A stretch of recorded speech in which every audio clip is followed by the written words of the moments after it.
உலகமே அமைதியாக இருக்கணும்னு ஆசைப்படக்கூடியவர் போப்பாண்டவர். அவரையே கோவப்படுத்தி அந்த வார்த்தையை சொல்ல வச்சுட்டாங்க. சந்தான படத்தில் வரக்கூடிய டைலாக் மாதிரி. அப்படி அவர் என்ன தான் சொன்னார் பிரசாத் அப்படிங்கிற கேள்வி உங்களுக்குள்ளே இருக்குல்ல, அதுக்கான பதிலை தான் பார்க்க போகிறோம். துருக்கி தான் அடுத்த இலக்கு அப்படின்னு இஸ்ரேலுடைய பிரதமர் நெதன்யாகு இப்போ ரொம்ப காட்டமாக சில விஷயங்களையும் சில செய்கைகளையும் செஞ்சுருக்கார். இதை பார்த்து துருக்கி என்ன செய்யும்? துருக்கியினுடைய அதிபர் எர்டகன் ஈரானுடைய மிக முக்கியமான சம்பவங்கிறது இப்போ தான் ஸ்டார்ட் ஆகிருக்கு. 2 கப்பல்களை கைப்பற்றியிருக்காங்க அப்படிங்கிற தகவல். அது எந்தெந்த கப்பல், எந்த நாட்டினுடைய கப்பல், என்ன விளையாட்டு அடுத்த ஸ்ட்ரெயிட் ஆஃப் ஹார்மஸில் நடந்திருக்கு அப்படிங்கிற அந்த ரிப்போர்ட்டையும் சேர்த்து வச்சு பார்க்க போகிறோம். டீட்டெயிலாக பேசுவோமா? வாங்க பார்க்கலாம் உறவுகளே. இது பிரசாத் சிக்னேச்சர்.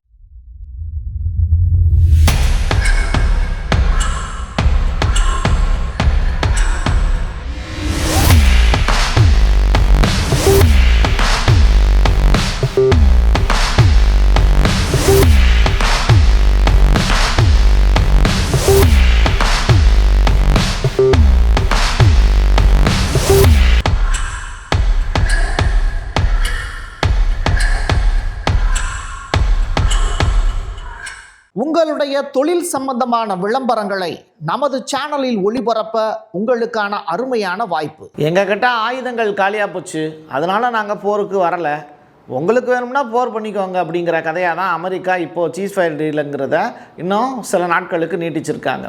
ஆனால் ஈரானில் அப்படி கிடையாது. தொடர்ச்சியாக ஈரானில் அண்டர் கிரவுண்ட் சிட்டியில் மிசைல் சிட்டினே பேர் வச்சு தொடர்ச்சியாக டெய்லி ஆயுதங்களை உற்பத்தி பண்ணிக்கிட்டே இருக்காங்க. இது தொடர்பான காட்சிகளையும் ஈரான் இப்போ சமீபத்தில் வெளியிட்டிருக்காங்க. விரைவாக பதிலடி கொடுக்கக்கூடிய வகையில் நாங்கள் எதுவும் பண்ண மாட்டோம், பட் நீங்கள் அட்டாக் பண்ணிங்கன்னா திருப்பி தாக்குவதற்கான வல்லமை எங்களுக்கு இருக்குங்கிற எச்சரிக்கையும் கொடுத்துருக்காங்க ஈரான். அதான் ஆரம்பிக்கும் போதே சொன்னனே, ரொம்ப முக்கியமான ஒரு ஸ்டேட்மெண்ட்டு. ட்ரம்ப் போர் நிறுத்தத்தை நீட்டித்ததை தொடர்ந்து ஈரான் 3 கப்பல்களை தாக்கியிருக்கு இந்த இன்பிட்வீன் கேப்பில். இதில் 2 கப்பல்களை ஈரான் கைப்பற்றிருச்சு அப்படிங்கிற தகவல். அப்போது அமெரிக்கா கிட்ட ஒரு கப்பல் கைவசம் இருக்குது, ஈரானுடைய கப்பல். அதே மாதிரி ஈரான் என்ன பண்ணுறாங்கன்னா அமெரிக்கா சார்புடைய 2 கப்பல்களை கைப்பற்றி வச்சுருக்காங்க. அங்கே இருக்கக்கூடிய மாலுமிகளையும் பிணை கைதிகளாக பிடிச்சி வச்சுருக்காங்க அப்படிங்கிற தகவல் இப்போ ரிலீஸ் ஆகிருக்கு. இது கொஞ்சம் கெத்தான சம்பவம் தான். பல ஐரோப்பிய நாடுகளில் சாத்தானியம் தலைவிரித்தாடுகிறது அப்படிங்கிற செய்தி. இது தொடர்பாக ரஷ்யாவினுடைய வெளியுறவுத்துறை அமைச்சர் லாவ்ரோவ் அவர்கள் சொல்லியிருக்கக்கூடிய வார்த்தைகள் தான் இப்போ கவனிக்கத்தக்கது. சிறப்பு இராணுவ நடவடிக்கையினுடைய நோக்கங்களில் ஒன்று ரஷ்ய மொழி பேசக்கூடிய ரஷ்ய ஆர்த்தடாக்ஸ் திருச்சபையை பாதுகாக்கிறது தான். இந்த சாத்தானிய வழிபாடு அப்படிங்கிறது ரஷ்யாவில் தடை செய்யப்பட்டுச்சு. அமெரிக்காவில் மட்டும் ஒரு சர்ச் இருக்குது. இஸ்ரேலில் ஏகப்பட்ட சர்ச்சஸ் அது மாதிரி இயங்குது.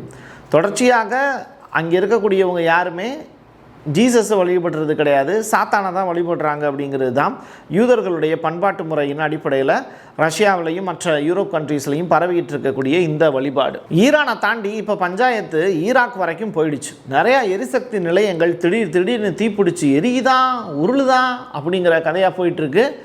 ஈராக்கினுடைய குர்திஸ்தான் அப்படிங்கிற பகுதி இருக்குல்ல, இந்த குர்து மக்கள் அதிகமாக இருக்கக்கூடிய பகுதி, அந்த இடத்துல பல எண்ணெய் வயல்கள் வெடித்து தகர்க்கப்பட்டிருக்கு. எப்படின்னா வெடி வைத்து தகர்க்கப்பட்டிருக்குங்கிறது தான் உண்மையான செய்தி. சரக்கு போக்குவரத்தில் தாமதம் ஏற்படுவது ஒரு புறம் இருக்கட்டும், ஆனால் முக்கியமான எரிசக்தி உள்கட்டமைப்புகள் வெடி வச்சு தகர்க்கிறதுங்கிறது யார் செய்கிறா அப்படிங்கிற அந்த விவரம் வெளியிடப்படவே இல்லை. ஸோ சந்தேகத்திற்கிடமின்றி ஒரு உலகளாவிய எரிசக்தி நெருக்கடி அப்படிங்கிறத மே மந்தில் ஏற்படுத்தணுங்கிறது தான் இதற்கான அடிப்படை பிளானாக தெரியுது. ஏபிசிடியில் இருக்கக்கூடிய எல்லா எழுத்துக்களையும் சேர்த்து வச்சு 2 கப்பல்களுக்கு பேர் வச்சுருக்காங்க. அதுதான் எம்எஸ்சி ஃப்ரான்சிஸ்கா அப்படிங்கிற கப்பல், இன்னொன்று எப்பாமி, அதுக்கு பிறகு நோட்ஸ் அப்படிங்கிற பேரோடு சேர்த்து வச்சு ஒரு கப்பலுக்கு பேர் வச்சுருக்காங்க. இந்த 2 கப்பல்களுமே மறு அறிவிப்பு வரும் வரைக்கும் ஈரானுடைய கடல் எல்லைக்குள்ளே தான் நாங்கள் வச்சு பாதுகாக்க போகிறோம் அப்படின்னு அந்த மாலுமிகளை கைப்பற்றி தொடர்ச்சியாக ஈரானுடைய ஐஆர்ஜிசி இப்படிப்பட்ட ஸ்டேட்மெண்ட்டை எடுத்திருக்காங்க. 2 கப்பல் கைப்பற்றப்பட்ட கப்பலுடைய பெயர்கள் தான் இது. யூகேஎம்டிஓவினுடைய அறிவிப்பின்படி, யூகேவினுடைய தகவல் அடிப்படையில் சென்காம் மாதிரி யூகேல இது மாதிரியான பேர் வச்சு கடற்படை இயங்குறாங்க. அவங்களுடைய தகவலின் அடிப்படையில் துப்பாக்கி சூட்டுக்கு இலக்கான அந்த 2 கப்பல்களும் ஈரானுடைய கட்டுப்பாட்டுக்குள்ளே இப்போ நிறுத்தி வைக்கப்பட்டிருக்குங்கிறது தான் லேட்டஸ்டாக கிடைச்சிருக்கக்கூடிய அறிக்கை. ட்ரம்ப் குறித்து ஜெர்மனுடைய அதிபர் மெர்ஸ் அவர்கள் சொல்லியிருக்கக்கூடிய வார்த்தைகள் ரொம்ப ரொம்ப கவனிக்கத்தக்கது. தற்போதைய சூழலில் நம்மால் தனியாக நம்ம தற்காத்துக்க முடியாது, நம்மில் மிகச்சிலரால் மட்டுமே இப்போது அவருடன் நம்பிக்கையுடன் உரையாட முடிகிறது. யார் அவர்? Donald Trump. எனக்கு அவரை அணுகும் வாய்ப்பு இருக்குது. கதவுகள் மூடப்பட்டிருக்கும் போது சூழல் மேம்படுது. கதவை திறந்துருக்கும் போது கண்டிப்பாக நான் உள்ளே போய் அவர்கிட்ட பேசுவேன். ஆனால் நான் பேசுகிறத அவர் கேட்பாரா அப்படின்னு கேட்டால் அது நடக்காது.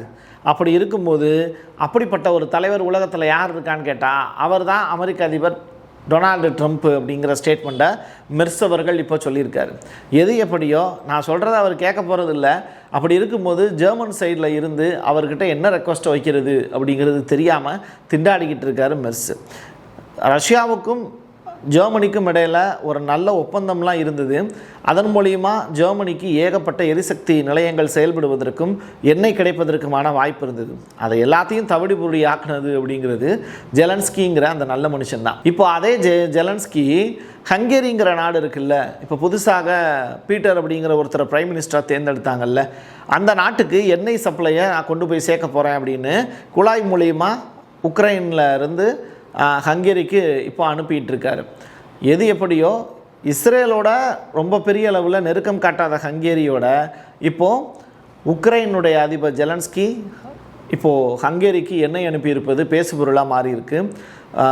இந்த மல்டிபோலார் வேர்ல்டில் யார் யாரோட தொடர்பில் இருக்காங்கிறத கண்டுபிடிக்கிறது இருக்குல்ல, அது ரொம்ப பெரிய விஷயம். இப்போது ரஷ்யாவுக்கு எதிராக ஹங்கேரி செயல்படுதுங்கிறத இதன் மூலிமா நீங்கள் புரிஞ்சுக்கலாம். புரியுதா? ரஷ்ய அதிபருக்கு எதிராக முன்னாடி ஆர்பன் ரொம்ப ஃப்ரெண்ட்ஷிப்பாக இருந்தார் ரஷ்யாவுக்கு. இப்போது புதிதாக தேர்ந்தெடுக்கக்கூடிய பிரதமர் ரஷ்யாவுக்கு நல்ல க்ளோஸான ஒரு ரிலேஷன்ஷிப்பில் இல்லைங்கிறது இதில் தெளிவாகுது. போப்பாண்டவர் கடுப்பாகி பார்த்துருக்கீங்களா? சாதாரணமாக இருக்கக்கூடிய அமைதியாக இருக்கக்கூடிய ஒரு நபரையே கோவப்பட வச்சு கையில் புறா வச்சுருக்கிறவரை இப்படி பண்ணிட்டீங்களேப்பா அப்படின்னு கேட்குற அளவுக்கு தான் அவர் ஒரு வார்த்தையை சொல்லியிருக்காரு. ட்ரம்ப்பை மையப்படுத்தி தான் அவர் ஒரு சில ஸ்டேட்மெண்ட்டுகளை சொல்லியிருக்காரு. பேராசையே போருக்கு காரணம் அப்படின்னு ஒரே வரியில் போட்டு உடச்சி விட்டார். எண்ணெய் மற்றும் கனிம வளங்களுக்காக நாடுகள் மேற்கொள்ளக்கூடிய பேராசை நிறைந்த சுரண்டல்கள் தான் உலகம் முழுவதும் ஆயுத மோதல்கள் அதிகரிப்பதற்கு முக்கிய காரணம் அப்படின்னு சொல்லியிருக்காரு. நேர்மையான பொருளாதார பாதையை நோக்கி உலகம் மாறணும் அப்படிங்கிற வார்த்தையும் பதிவு செஞ்சுருக்காரு. இது ட்ரம்ப்பை நேரடியாக சொல்லக்கூடிய வார்த்தைகளா அப்படிங்கிற கேட்டால் இல்லை, மறைமுகமாக சுட்டி காமிக்கிறார். அதாவது திபெத்தோடு தான் இந்தியா தொடர்பில் இருக்குது, சீனாவோடு கிடையாது. ரெண்டாவது, இந்தியா திபெத்தோடு எல்லையை பகிர்ந்து கொள்கிறதை தவிர நேரடியாக சீனாவோடு கிடையாது. 1950ஆவது ஆண்டில் சீனா திபெத்தை கைப்பற்றியது அப்படின்னு சொல்கிறவங்களும் இருக்காங்க. அருணாச்சல பிரதேசத்தினுடைய முதலமைச்சர் பேமா காண்டு இப்போது ஒரு முக்கியமான ஸ்டேட்மெண்ட்டை பதிவு செஞ்சுருக்கார். எங்களுக்கு முழுக்க முழுக்க ஃப்ரெண்ட்லியாக இருக்கக்கூடிய நபர் இந்தியா தான், சீனா கிடையாது. அருணாச்சல பிரதேசம் அப்படிங்கிறது இந்தியாவினுடைய ஒரு நிலப்பகுதி. புரியுதா? அப்படி இருக்கும்போது சீனா அதில் வீடுகள் கட்டுறது, இந்த மாதிரியான அத்துமீறல்களை ஈடுபடுவது தவறு அப்படின்னு சுட்டி காமிக்கிறார். துருக்கியினுடைய வெளியுறவுத்துறை அமைச்சர் இப்போது இஸ்ரேல் மேலே அப்படியே பாஞ்சிருக்கார். எப்படி தெரியுமா? அவருடைய பேர் பிதான் அப்படிங்கிறது தான். அவர் சொல்கிறாரு, ஒரு எதிரி இல்லாமல் இஸ்ரேலால் வாழவே முடியாது அப்படிங்கிறது தான் அவர் சொல்லியிருக்கக்கூடிய ஸ்டேட்மெண்ட்டு. உலகத்தில் யாராவது ஒருத்தர் எதிரியாக இருக்கணும் இஸ்ரேலுக்கு, அப்படின்னா தான் அவங்க வாழவே முடியும் அப்படிங்கிற ஸ்டேட்மெண்ட்டை சொல்லியிருக்காரு. ஸோ ஈரானுக்கு பிறகு துருக்கி தான் இஸ்ரேலுடைய இலக்கு அப்படிங்கிறதையும் சுட்டி காமிச்சிருக்காரு. ஆனால் நாங்கள் எல்லாத்துக்கும் தயாராக தான் இருக்கோம் அப்படிங்கிற வார்த்தையையும் பதிவு செஞ்சுருக்காரு துருக்கியினுடைய ஃபாரின் மினிஸ்டர். டொனால்டு ட்ரம்ப் உலகத்தில் இருக்கக்கூடிய மற்ற நாடுகளுக்கு ஒரு போர் அழைப்பு கொடுக்குறாரான்னு எனக்கு தெரியலை. காரணம் என்னென்னா, அவர் சொல்லியிருக்கக்கூடிய வார்த்தைகள் அந்த மாதிரி. இப்போது ஸ்டேட் ஆஃப் ஹார்மஸை ஈரான் மூடி இருக்குன்னு அமெரிக்கா ஒரு பீரியடில் சொல்லிக்கிட்டே இருந்தாங்க. ஆனால் ட்ரம்ப்பினுடைய வார்த்தைகளை நல்லா கவனிங்க. ஈரான் ஒருபோதும் ஸ்டேட் ஆஃப் ஹார்மஸை மூடணும்னு நினைக்கவே இல்லை. அதன் மூலியமாக ட்ரேடிங் நடக்கணும், தனக்கு தேவையான லாபம் கிடைக்கணும்னு தான் நினைக்கிறாங்கங்கிறத ட்ரம்ப்பினுடைய வாய்மொழி மூலியமாகவே இப்போ உறுதியாகுது. அது என்னென்னா, ஈரான் உண்மையில் ஸ்டேட் ஆஃப் ஹார்மஸை மூட விரும்பவில்லை, அது திறந்திருக்கவே அவர்கள் விரும்புகிறார்கள். அது மூடப்பட்டுச்சுன்னா அவங்களுக்கு $50 கோடி இழப்பு ஏற்படும் அப்படிங்கிறது அவரே சொல்கிறாரு. ஸோ இதன் மூலிமா அவங்க ட்ரம்ப் சொல்ல விரும்புகிறது என்ன அப்படின்னா, நான் தான் ஸ்டேட் ஆஃப் ஹார்மஸை மூடியிருக்கேன் அப்படின்னு சொல்ல வர்றாரு. அப்போ உலக நாடுகள்லாம் தங்களுக்கு கிடைக்க வேண்டிய கச்சா எண்ணெய் கிடைக்காமல் இருக்கும்போது யார் மேலே கோவப்படுவாங்க ஃப்யூச்சரில் ட்ரம்ப் மேலே தான் கோவப்படுவாங்க. அப்போது அமெரிக்கா மீது எல்லா நாடுகளும் போர் தொடுப்பதற்கான வாய்ப்புகள் தான் ஃப்யூச்சரில் உருவாகும். ரெண்டாவது, ஸ்ட்ரெய்ட் ஆஃப் ஹார்மஸ் ஓப்பன் பண்ணுறதை பற்றி எனக்கு பிரச்சனை இல்லை. அதை ஓப்பன் பண்ணிட்டோம் அப்படின்னா ஈரான் அவங்க பாட்டுக்கு வணிகம் பண்ணிக்கிட்டு இருப்பாங்க, நம்மக்கிட்ட ஒப்பந்தத்துக்கு வரமாட்டாங்க. அதனால ஈரானில் ஏகப்பட்ட நட்டமும் ஏற்படும். ஏன்னா தொடர்ச்சியாக ஈரான் மீது நம்ம போர் செய்ய வேண்டிய தேவை ஏற்படும். அப்போ அங்கே இருக்கக்கூடிய தலைவர்களை பூரா நம்ம கொன்றுவோம். அப்போ யாருமே பேச்சுவார்த்தைக்குன்னு சொல்லிட்டு வரமாட்டாங்க. அந்த நாட்டில் ஒப்பந்தம்ங்கிறது கையெழுத்தே ஆகாது. இந்த காரணத்தினால தான் ஸ்ட்ரெய்ட் ஆஃப் ஹார்மஸை இப்போதைக்கு நான் மூடியிருக்கேன். அவங்க ஒரு ஒப்பந்தத்துக்கு வரட்டும், கையெழுத்து போட்டுட்டு ஸ்ட்ரெய்ட் ஆஃப் ஹார்மஸை திறந்துக்கலாம் அப்படிங்கிற ஒரு நல்லதொரு முடிவில் தான் நான் இருக்கேனே தவிர எனக்கு வேறு வழி இல்லை அப்படின்னு ட்ரம்ப் இப்போது பேசியிருக்கார். இது ரொம்ப ரொம்ப முக்கியத்துவம் வாய்ந்த வார்த்தைகள். என் கையெழுத்து என் மக்களுக்கானது உறவுகளே. மீண்டும் ஒரு பதிவில் சந்திக்கலாம். நன்றி, வணக்கம்.